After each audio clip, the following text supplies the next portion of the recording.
fungsi dan sifat-sifatnya secara logis dan sistematis, kemudian berkaitan dengan kekontinuan dan berkaitan dengan turunan dan sifat-sifatnya.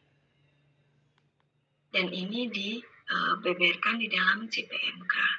Untuk CPMK 1 sampai CPMK 2, saya yang akan mengajar dan mungkin saya masuk sedikit ke CPMK 3, yaitu sebelum UTS, dan setelah UTS sebagian dari CPMK 3, kemudian CPMK 4, CPMK 5, dan CPMK 6 itu bagian dari Pak Indra. Nah, analisis real itu analisis yang berkaitan dengan bilangan real, dan utamanya analisis real ini berkaitan dengan teori dari kalkulus. Hanya saja di sini teori kalkulusnya itu yang di kalkulus 1 saja. Jadi kalau di kalkulus Anda tinggal pakai, maka di sini teori yang mendasari penggunaan kalkulus itu akan dijelaskan. Nah, teori matematika itu berkaitan dengan pembuktian-pembuktian, karena itu di awal tadi ada konsep-konsep dasar tentang pembuktian. Nah, bilangan real yang dibicarakan adalah sistem bilangan real itu, yaitu di sub CPMK 1, kemudian fungsi yang berkaitan dengan bilangan real di sub CPMK 2, kemudian cara membuktikan salah satunya yaitu dengan prinsip induksi matematika, kemudian sifat-sifat dari bilangan real di sub CPMK 4, 5, dan 6, kemudian yang menjadi tujuannya adalah kekontinuan dan turunan dari fungsi bilangan real. Nah, untuk belajar kekontinuan fungsi, kita perlu tahu limit fungsi yang ada di sub CPMK 9, dan untuk membuktikan sifat ya kekontinuan fungsi ini diperlukan sifat dari barisan ya, karena kekontinuan itu bisa dibuktikan dengan epsilon delta yang pertama, yang kedua dengan menggunakan barisan, yang ketiga dengan menggunakan topologi yaitu himpunan buka dan himpunan tutup. Jadi di sini kita hanya belajar dua saja, yaitu membuktikan dengan epsilon delta dan membuktikan dengan menggunakan barisan. Jadi dari sub CPMK yang perlu perlu dicapai oleh mahasiswa ini kajiannya terbagi menjadi 5, yaitu himpunan bilangan real, barisan dan deret bilangan real, limit fungsi, kekontinuan fungsi, dan turunan fungsi. Pustaka utama yang digunakan di sini adalah Bartel ya. Bukunya saya tidak mempunyai edisi terbaru, tetapi bukunya ini tidak keluar lagi edisinya, jadi ya sudah kita menggunakan edisi yang terakhir yang muncul, dan ini menjadi kitab dari analisis ya, bukunya dari Bartel ini. Nah, buku dari Bartel sudah saya taruh di Eldiru, jadi kalau Anda nggak bisa mencari di internet, tinggal download dari Eldiru yang tadi sudah saya share. Nah, syaratnya adalah pengantar logika matematika dan himpunan serta mata kuliah kalkulus 1. Kenapa mata kuliah syaratnya adalah kalkulus 1? Karena seperti saya katakan tadi, analisis real ini merupakan analisis untuk materi-materi yang ada di kalkulus 1 ya. Jadi teori dasarnya dari kalkulus 1. Kenapa ada mata kuliah pengantar logika matematika dan himpunan? Karena di mata kuliah ini Anda diajari untuk membuktikan. Jadi nanti untuk pembuktian itu mengacu kepada pembuktian yang ada di PLMH. Anda telah belajar ada dua metode pembuktian di sini di PLMH, yaitu pertama pembuktian langsung, yang kedua pembuktian tak langsung. Pembuktian langsung itu kalau kita mau membuktikan dari P ke Q, maka kita dari P lewat Q1, Q2, Q3, dan seterusnya sampai kita mencapai Q. Nah, pembuktian yang tak langsung ada dua, yaitu pembuktian yang kalau kita membuktikan P maka Q, yang kita buktikan adalah tidak Q maka tidak P. Yang kedua adalah pembuktian apa namanya ya, lupa saya. Reduktio ad absurdum. Jadi untuk membuktikan P maka Q, yang dibuktikan adalah P dan tidak Q, maka kita akan mendapatkan kontradiksi.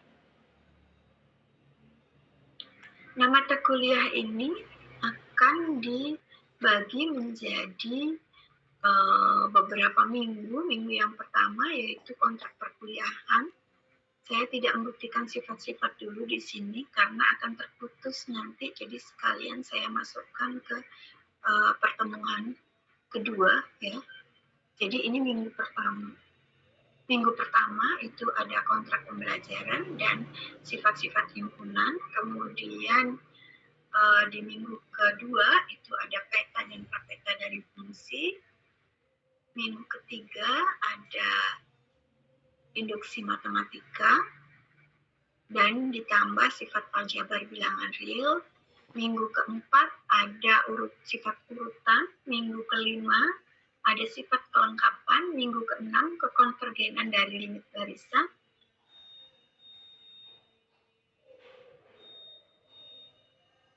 Ditambah minggu ketujuh ya. Kemudian minggu ke-8 masih kekonvergenan limit barisan. Kemudian minggu ke-10 kekonvergenan dan limit dari deret. Minggu ke-11 limit fungsi itu sendiri ya. Kemudian yang ke-12 masih membuktikan limit fungsi. Kemudian minggu ke-13 kekontinuan dari fungsi. Minggu ke-14 fungsi beserta sifat-sifatnya. Minggu ke-15 ini ada turunan dan kuis kedua. Nah, kuis yang pertama itu sebelum UTS ya, jadi pada minggu ke-7 ya. Kemudian minggu ke-8-nya itu ujian tengah semester. Ini sayangnya tidak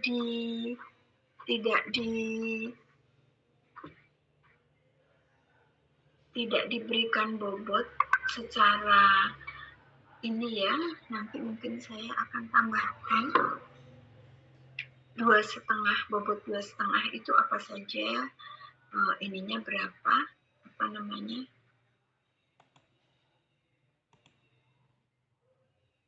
kuisnya itu 10%, tapi dari masing-masing sub CPMK itu ada bagian-bagiannya. Dari CPMK 1 itu berapa yang afektifnya, berapa kuisnya ya. Nah,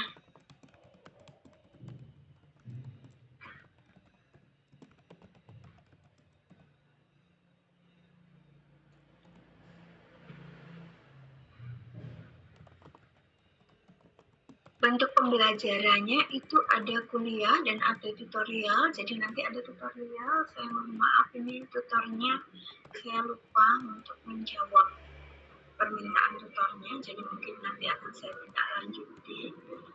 Kemudian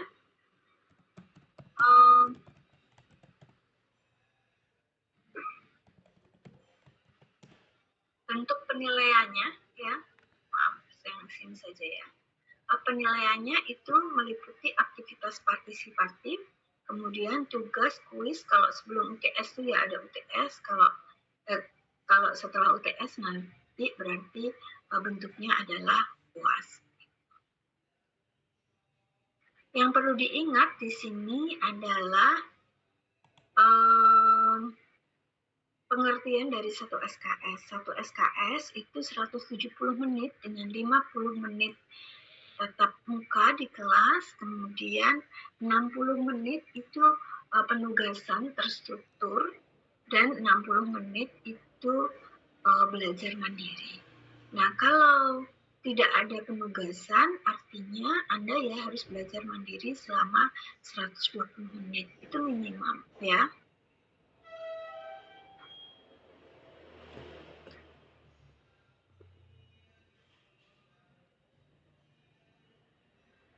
Kemudian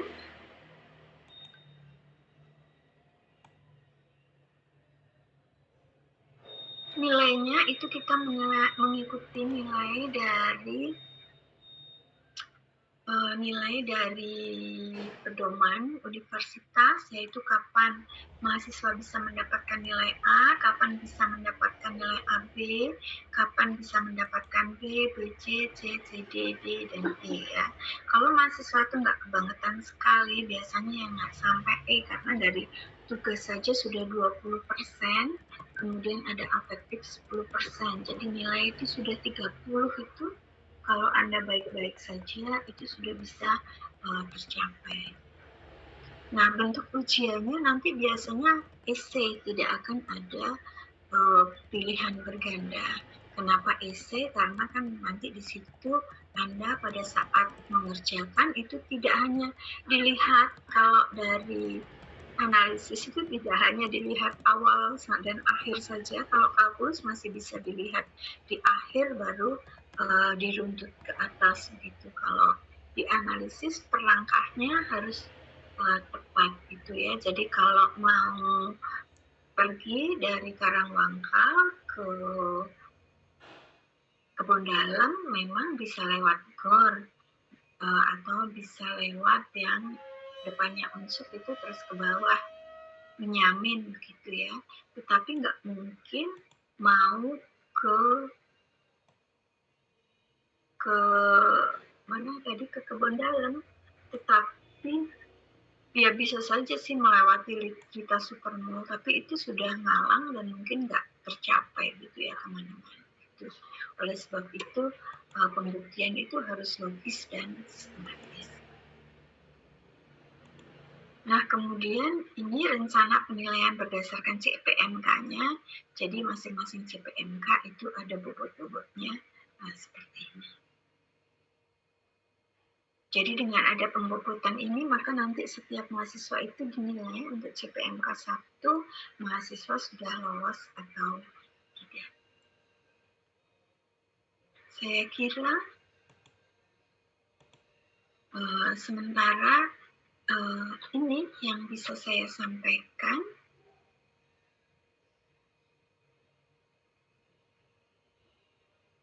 Rubrik penilaiannya seperti ini ya, jadi ada nilai masing-masing untuk deskripsinya. Jadi jawaban tepat itu kalau tepatnya 100% ya akan mendapatkan nilai yang tepat, tetapi kalau tidak berdasarkan berapa persentase kebenaran dari masing-masing jawabannya.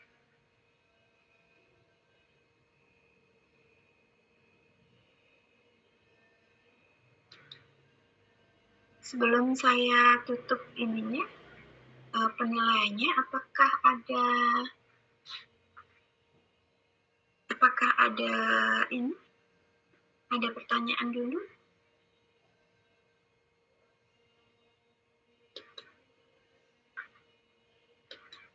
Ada pertanyaan atau tidak? Bisa dipahami atau tidak kontrak pembelajarannya? Nah, selain satu SKS yang perlu saya ingatkan bahwa satu SKS itu 170 menit ya. Saya kira dosen itu nggak akan memberikan ujian kemana-mana. Kemudian kalau sesudah ujian jangan merasa bahwa bisa begitu ya. Kebanyakan, nggak kebanyakan sih, tapi ada beberapa mahasiswa yang ngecek dosen tidak percaya bahwa nilainya segitu. Begitu. Ya tidak apa-apa kalau mau dilihat hasilnya. Tetapi dosen menilai berdasarkan rubriknya tadi, tidak dengan menggunakan perasaan. Jadi Anda jangan merasa gitu, kecuali memang betul dan bisa diperlihatkan hasil-hasil ujian itu disimpan. Jadi jangan ngechat dosen WA merasa bisa. Kalau mau melihat, lihat saja di datang saja untuk melihat hasil pekerjaannya. Jangan ngechat saya merasa bisa begitu ya, tapi datang, lihat hasil pekerjaannya gitu. Kemudian kunci jawabannya dicocokkan. Nggak apa-apa sih, saya senang kalau ditanya seperti itu gitu. Saya mau lihat pekerjaan saya, mau saya cocokkan dari kunci jawaban, boleh gitu. Tapi kalau saya di chat mahasiswa, saya merasa bisa tapi nilainya tidak baik, itu saya tidak suka. Karena kalau merasa bisa harusnya nilainya baik begitu. Kalau nilainya tidak baik berarti ya perasaan saja. Ya, jadi kalau misalnya tidak puas dengan nilai yang diperoleh, jangan ngechat merasa bisa, datang saja untuk melihat pekerjaannya, karena semua pekerjaannya itu ada ada coret-coretannya. Saya nggak mau melayani mahasiswa satu persatu, memfotokan semua hasil pekerjaannya. Pokoknya kalau mau lihat hasilnya, silakan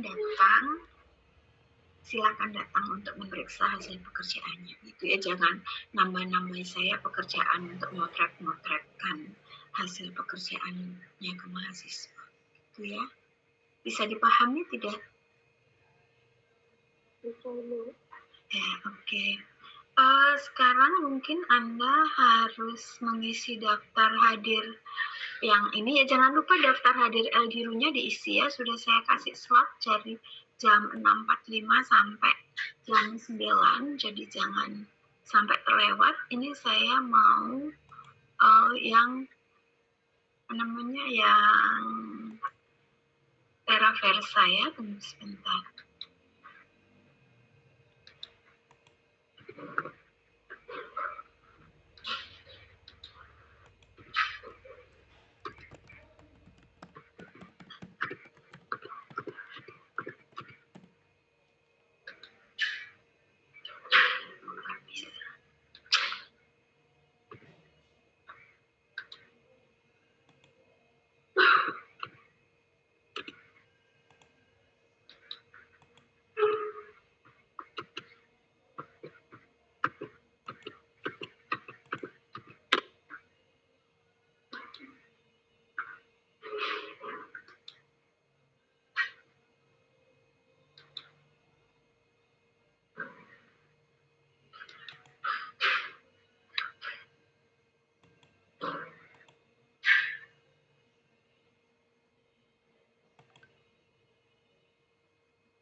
Ini kode OTP-nya kenapa?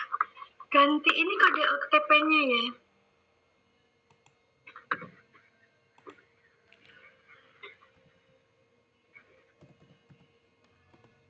887781 dicatat ya.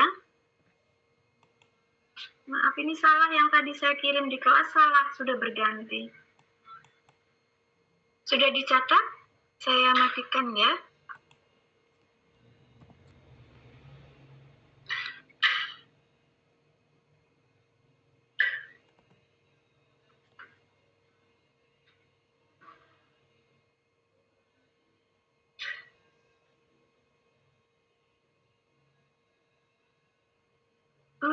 ini kok hanya 25 orang?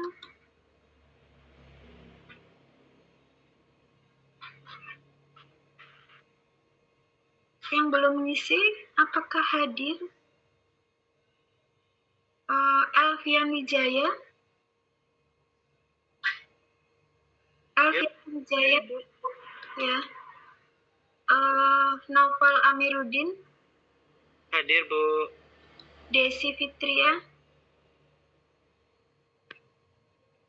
Desi Fitria ada tidak? Fatimah Ashifa. Sela Diah Ayu.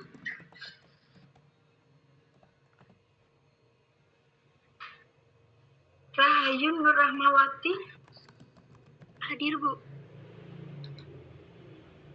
Eka Rosita Dewi. Hadir, Ibu. Kiki Andini. Hadir, Bu. Nadila Dea. Hadir, Bu.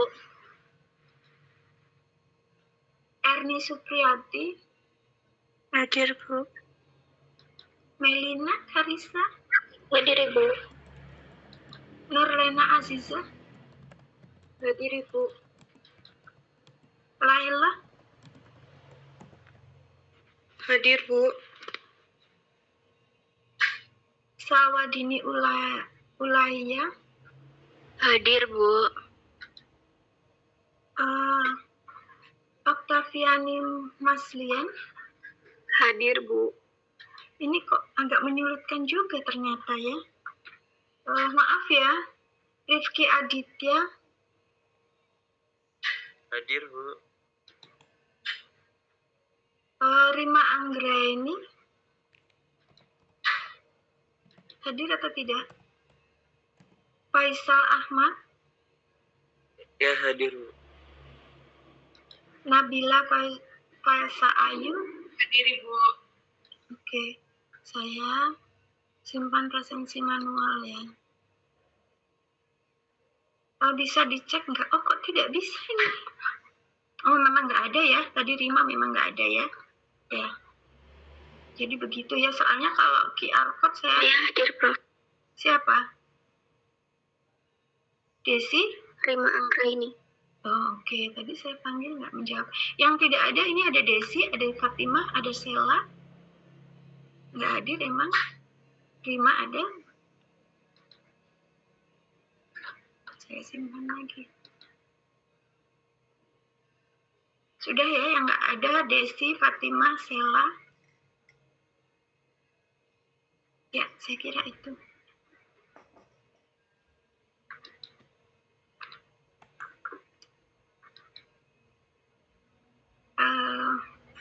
Saya tidak tahu ininya kok ganti-ganti gitu ya.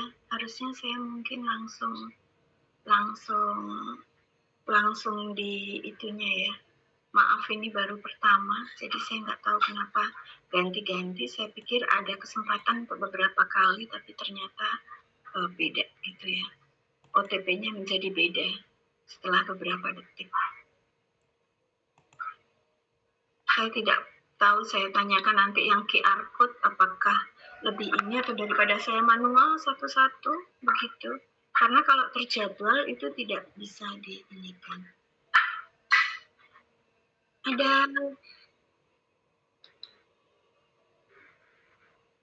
Ada pertanyaan untuk perkuliahan kali ini? Ada yang ingin ditanyakan? Belum ada, Prof. Oke, kalau belum ada, saya akhiri sekian ya. Sampai ketemu di pertemuan berikutnya. Pertemuan berikutnya nanti saya berikan pengumuman ya. Nah, selamat pagi. Terima kasih. Saya close dari sini Gmeet-nya.